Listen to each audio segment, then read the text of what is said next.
जब भगवान राम जी अपने पिता का पिंडदान करने वाले थे। हाँ, अपने पिता कौन? दशरथ जी का। तो संध्या हो चुका था। राम जी ने कहा कि पिंडदान संध्या हो चुका है तो अभी कैसे बनेगा? तो राम जी ने कहा कि मैं कुछ अन्न मांग लेता हूं, अन्न इकट्ठा कर लेता हूं। राम जी चले गए, मैं प्रातः आऊंगा।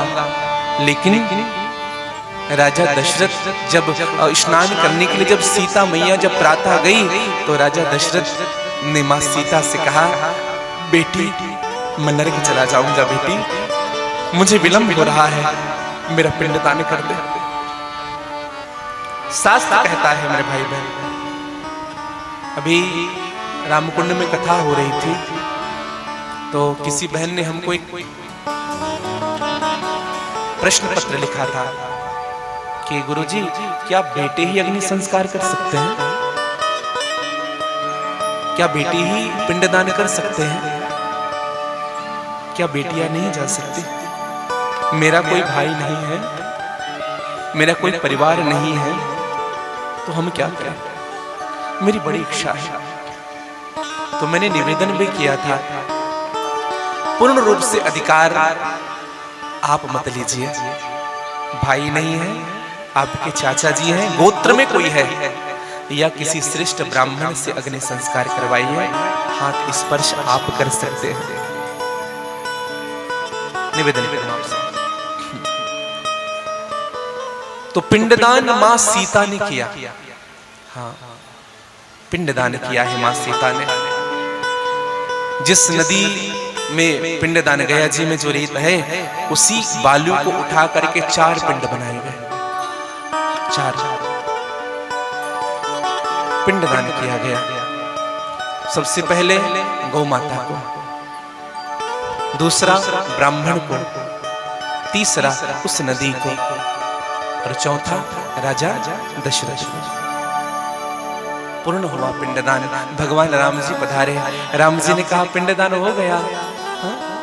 हम पिंडदान करेंगे। क्या पिंडदान हो गया? मुझे ऐसा प्रतीत हो रहा है। बोले हाँ स्वामी हो गया। बोले कैसे पिंडदान हुआ? कहा हमने अभी किया है। किसने देखा? बोले ब्राह्मण देवता ने देखा, गौ माता ने देखी, ये नदी ने स्वयं देखी है। भैया जब ब्राह्मण देवता से पूछा गया ना, तुमने पिंडदान करते हुए सीता को देखा है? ब्राह्मण देवता मुकर गए, हमने नहीं देखा। हमें रेत खिलाया पिंड में, हमने नहीं देखा। मां सीता रोने लगे। कहा महाराज आप झूठ क्यों बोल रहे हैं? भैया मां सीता को क्रोध आया और विप्र देवता को शाप दे दिया। कहा कि जाओ, तुम्हारे पेट कभी नहीं भरेंगे। गौ माता ने झूठ बोला, गौ माता को भी श्राप मिला। फाल्गु नदी को भी श्राप मिला। आप कभी जाएंगे फाल्गु नदी, श्राप मिला है। वहां जल नहीं होता भैया। लोग जब पिंडदान करते हैं ना तो पहले रेत को हटाते हैं, तब जल निकलता है, तब उस स्थान पर पिंडदान करते हैं। दशरथ से पूछा गया, कहा कि पिताजी आप तो झूठ नहीं बोलेंगे।